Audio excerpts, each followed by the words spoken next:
नमस्कार मान्यवर, मैं हूं अमित विशाल और आज की वीडियो में हम लोग बात करेंगे सीटेट 2022 के बारे में।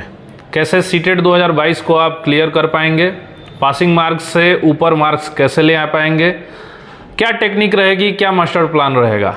ऐसे स्टूडेंट्स जो इस बार क्वालिफाई नहीं कर पाएँ या थोड़े अंकों से रह गए, या ऐसे अपियरिंग स्टूडेंट्स जो कि सेकेंड ईयर में हैं वो भी एग्ज़ाम दे सकते हैं। अच्छे मार्क्स लाने के लिए कुछ महत्वपूर्ण तथ्यों पर हम चर्चा करेंगे। उससे पहले मैं ये बता दूं, जो स्टूडेंट्स इस बार सीटेट का एग्ज़ाम देंगे कि ये पेपर क्वालिफाइंग पेपर होता है, माइनस मार्किंग नहीं होती है, 150 क्वेश्चंस पूछे जाते हैं और निगेटिव मार्किंग नहीं होने के चलते आपको, अगर आप जनरल कोटा से हैं तो आपको 60% मार्क्स लाने होते हैं, और अगर आप जनरल कोटा से नहीं हैं, आप आरक्षित कोटे से हैं, तो आपको 55% मार्क्स लाने होते हैं। कई स्टूडेंट्स के क्वेरी आ रहे थे कि सर हम लोग पासिंग मार्क्स के करीब पहुंच के रह गए, कहाँ खामियां रह गई। कई बार क्या होता है कि स्टूडेंट सिलेबस से काफ़ी दूर चले जाते हैं। सीटेट क्वालिफाई करने के लिए सिलेबस के साथ स्टिक करना बहुत ज़रूरी है। और देखिए, इतनी जल्दी सीबीएसई सिलेबस तो बदलता नहीं है, तो इस बार भी सिलेबस सेम रहने वाला है पिछले बार की तरह। जो पेपर होता है वो 150 मार्क्स का होता है और 150 क्वेश्चंस भी होते हैं, यानी एक क्वेश्चन 1 मार्क्स का होता है, और वो आइदर पेपर 1 और पेपर 2, यानी कि पेपर 1 से 5 के लिए और पेपर 2 6 से 8 के लिए आप एलिजिबल हैं। और पेपर 1 हो या पेपर 2 हो, आपको 150 मार्क्स का है और एक क्वेश्चन के लिए 1 मार्क्स मिलता है। कोई निगेटिव मार्किंग नहीं होती है, इसलिए इसको क्वालिफाई करना इतना मुश्किल नहीं है। अगर आप एक निश्चित तरीके से, एक निश्चित प्लान से पढ़ाई करें तो आप इसको आसानी से क्वालिफाई कर सकते हो। अब मैंने पहले भी वीडियो में बताया कि क्वालिफाई 60% जनरल के लिए, और जो आरक्षित लोग के लिए है वो 55% उनको मार्क्स चाहिए 150 में। अब बात करते हैं हम लोग अपने मास्टर प्लान की तरफ कि क्यों स्टूडेंट्स जो है सीटेट क्वालिफाई करने से चूक जाते हैं, क्योंकि उनके पास कोई प्लान नहीं रहता, या उनका प्लान जो है वो सही नहीं होता है, या प्लान सही से एग्जीक्यूट नहीं होता है। तो मास्टर प्लान के लिए मैंने सबसे पहले लिया है सिलेबस। अगर आपको सिलेबस पे कंट्रोल है तो फिर आपका सीटेट क्वालिफाई आप कर ही जाओगे। आप इतना जान लो, सिलेबस से आपको दाएं बाएं नहीं होना है। जैसे कई स्टूडेंट्स क्या गलती करते हैं, ढेर सारी चीजें पढ़ने लगते हैं। अब जैसे मैं आपको एग्जांपल बता दूं, चाहे हिंदी हो या इंग्लिश हो, दोनों सब्जेक्ट में आपको ग्रामर पोर्शन से ज्यादा नहीं आता है, 2-3 मार्क्स ही आते हैं। ज्यादातर उसमें पैसे जाता है और पैसे से ही ग्रामर पूछा जाता है। कई स्टूडेंट्स ऐसे होते हैं जो ग्रामर सेक्शन पर ज्यादा मेहनत कर देते हैं। तो इस तरह आपको सिलेबस से स्टिक करके रहना है। दूसरा सबसे इंपॉर्टेंट जो है प्रीवियस ईयर क्वेश्चन है। देखिए बाबू, सबसे इंपॉर्टेंट प्रीवियस ईयर क्वेश्चन, आप 2011 से लेकर 2021 तक 10 साल का प्रीवियस ईयर क्वेश्चन ही केवल उस पर आपको कंट्रोल हो गया ना। तो हर साल क्या होता है, क्वेश्चन जो है पहले जो क्वेश्चन पूछे गए वही पूछे जाते हैं, या उससे मिले जुले पूछे जाते हैं, थोड़ा सा उसको ट्विस्ट करके पूछे जाते हैं। यानी कि सीटेट पेपर में सबसे बड़ी खासियत यही है कि क्वेश्चन जो है ट्विस्टेड रहते हैं, या पहले जो पूछे गए हैं उन्हीं से पूछे जाते हैं, या किसी एक ही टॉपिक पर अलग अलग तरीके से पूछे जाते हैं। यानी कि अगर आपने प्रीवियस 10 ईयर क्वेश्चंस, कोई बढ़िया पब्लिकेशन, किरण पब्लिकेशन का आप ले लीजिए, अगर उस पर आपका कंट्रोल हो जाए तो फिर आप सीटेट में इजिली क्वालिफाई कर जाओगे। थर्ड जो है वो है बुक्स। अब कौन कौन सी अच्छी बुक्स है, मैं आपको डिस्क्रिप्शन में, इस वीडियो के लिंक में नीचे जाके आप डिस्क्रिप्शन में देख सकते हैं, मैं आपको सजेस्ट कर दूंगा। लेकिन आप यूट्यूब से भी पढ़ाई कर सकते हो। आप अगर पेपर 1 के लिए तैयारी करना चाहते हो तो आपके लिए एनसीईआरटी 5 तक की बुक्स काफी अच्छी रहेंगी। क्लास 5 तक की बुक्स 2, 3, 4, 5, और पेपर 2 के लिए 8 तक की 6, 7, 8 क्लास की एनसीईआरटी बुक्स पे आपको कंट्रोल हो जाए तो अच्छा रहेगा। और आपको पेडागोजी के लिए मैं बुक्स कुछ आपको बता दूंगा जो आपकी काफी मदद करेंगे। यानी कि ये 3 चीज अगर आपने कंट्रोल कर लिया, पहला सिलेबस, सबसे इंपॉर्टेंट प्रीवियस ईयर क्वेश्चंस, अगर इन 2 चीजों पर ही आपको कंट्रोल हो गया तो आपका सीटेट जो है क्वालिफाई हो जाएगा। अब आइए पैटर्न के बारे में जानते हैं। जो हम बात करते हैं पेपर 1 के पैटर्न की।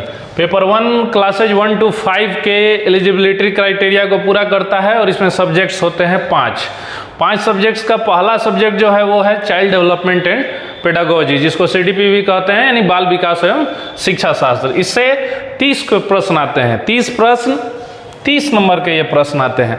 अब इसमें सबसे बड़ी बात ये होती है कि ये जो जितने भी सब्जेक्ट्स हैं आपके, उनके जो क्वेश्चंस हैं पेपर 1 में उनके लेवल थोड़े से कम होते हैं, पेपर 2 का लेवल थोड़ा सा ज़्यादा रहता है। अब सेकंड जो आपका सब्जेक्ट है वो है मैथमेटिक्स। मैथमेटिक्स से भी 30 क्वेश्चंस आते हैं और ये क्लास 3 टू क्लास 5 का जो एनसीईआरटी बुक का सिलेबस है उसी के बेसिस पे, यानी कि नॉर्मल आपको अंक गणना आता है। इसमें कई लोग क्या गलती कर देते हैं कि 30 नंबर का जो मैथमेटिक्स है इसमें 15 मार्क्स का जो है नॉर्मल आपको कैलकुलेशन आता है और 15 मार्क्स का मैथमेटिक्स का ही पेडागोजी आता है, यानी कि आप बच्चों को मैथमेटिक्स कैसे पढ़ाएंगे, ये बात होती है। कई लोग पूरे 30 मार्क्स की तैयारी जो है कैलकुलेशन का ही करके चले जाते हैं और वहाँ उनके मार्क्स कम आ जाते हैं। उसी तरह जो ईवीएस है, इन्वायरमेंटल स्टडीज, ये भी एनसीईआरटी के क्लास 3 से क्लास 5 तक के बुक्स पे अगर आपको कंट्रोल है तो ये बहुत अच्छा है। इसमें भी 15 मार्क्स के आपको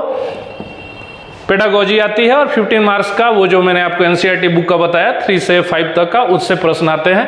तो ये 30 मार्क्स का ये हो जाता है। लैंग्वेज 1 और लैंग्वेज 2 दोनों लैंग्वेज आपको अलग लेने पड़ते हैं, यानी सामान्यतः बच्चे क्या होता है लैंग्वेज 1 में हिंदी लेते हैं तो उनको लैंग्वेज 2 में इंग्लिश लेते हैं। आप कोई भी लैंग्वेज ले सकते हैं, बस दोनों लैंग्वेज अलग अलग नहीं होना चाहिए।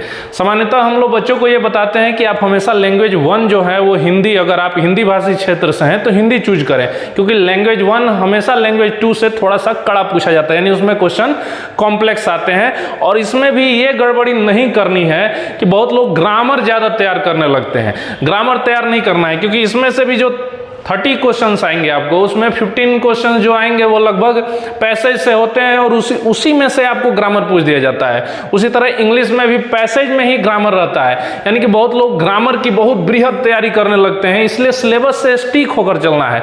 तो ये आपको टोटल 150 क्वेश्चंस हो जाते हैं, 150 मार्क्स हो जाते हैं। आइए हम लोग चलते हैं पेपर 2 की तरफ, करते हैं पेपर 2 पर। पेपर 1 की तरह ही पेपर 2 में 3 सब्जेक्ट्स कॉमन रहते हैं, चाइल्ड डेवलपमेंट एंड पेडागोजी यानी सीडीपी, लैंग्वेज 1 और लैंग्वेज 2 पेपर 1 की तरह ही थोड़ा सा लेवल जो है वो हाई रहता है। आर्ट्स स्ट्रीम वाले जो हैं उनके लिए 60 क्वेश्चंस का सोशल स्टडीज और सोशल साइंस रहता है, और जो साइंस वाले हैं उनके लिए मैथ्स और साइंस रहता है। पेपर 2 पेपर 1 से उसका लेवल यानी कॉम्प्लेक्सिटी होती है वो थोड़ी सी ज्यादा होती है। अब कुछ गहन जो इस पर विचार विमर्श करना है ये कि आपको हमेशा ध्यान देना है कि आपको मैथमेटिक्स हो गया, साइंस हो गया, इससे जो है पेडागोजी भी जुड़ी हुई है, यानी आप पेडागोजी पर प्रीवियस ईयर क्वेश्चंस को सॉल्व करके उस पर कंट्रोल पा सकते हैं। लैंग्वेज 1 और लैंग्वेज 2 जो होता है उसमें क्या होता है 15 मार्क्स की तो हिंदी लिए हैं तो हिंदी पेडागोजी आएगी, इंग्लिश लिए हैं तो इंग्लिश पेडागोजी आएगी, और 15 मार्क्स का आपको पैसेज आता है, यानी गद्यांश वगैरह आएगा हिंदी में, और उसी पैसेज में ग्रामर पूछ दिया जाता है। तो कई बच्चे जो हैं ग्रामर पे बहुत ज्यादा मेहनत कर देते हैं। देखिए मेहनत करने की जरूरत है, किस सेक्टर पे आपको पैसेज पे मेहनत करने की जरूरत है, पैसेज में ज्यादा नंबर कटवा लेते हैं बच्चे। आपको हिंदी में गद्यांशों पर उससे जुड़े सवालों पर मेहनत करने की जरूरत है। तो कैसे होगा, आप जितना ज्यादा प्रीवियस ईयर क्वेश्चन सॉल्व करेंगे उतना आप उसकी बारीकियों को सीखते चले जाएंगे। तो जो पेपर 2 है इसका 6 to 8 के जो एनसीईआरटी बुक्स होते हैं उसमें जो साइंस स्ट्रीम वाले होंगे वो साइंस के और मैथमेटिक्स के एनसीईआरटी बुक्स पे रिसर्च करेंगे, उनका कंक्लूजन जो है वो पढ़ेंगे, समरी पढ़ेंगे। और पेपर 1 मैं पहले ही बता चुका हूं कि 3 to 5 के एनसीईआरटी बुक्स पे आप कंट्रोल लेंगे। अब कंक्लूजन, पूरे वीडियो के कंक्लूजन पे आते हैं कि कई बच्चों का सीटेट क्यों नहीं हो पाता है, या जो नए बच्चे जा रहे हैं वो क्या गलती नहीं करेंगे। देखिए ग्रामर बनाने की गलती नहीं कीजिए।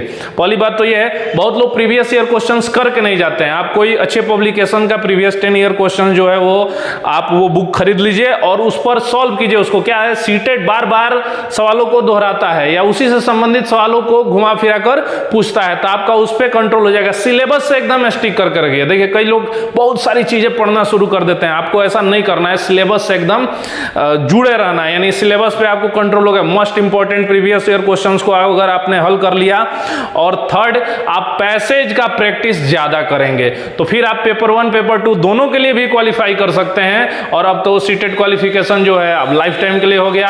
और छात्र जो है अब क्या है बहुत लोग पेपर 1 के लिए भी केवल एग्जाम दे सकते हैं, ये कोई जरूरी नहीं कि आप पेपर 1 पेपर 2 एक साथ ही देंगे। तो अगर आपको ये वीडियो मेरा सेशन अच्छा लगा तो लाइक कर दे, चैनल को सब्सक्राइब कर दें। मैं सीटेट से जुड़ी हुई अहम जानकारियां और इससे जुड़े हुए तथ्य और साथ में स्टडी मटेरियल्स के साथ बारंबार आपके साथ आऊंगा। धन्यवाद।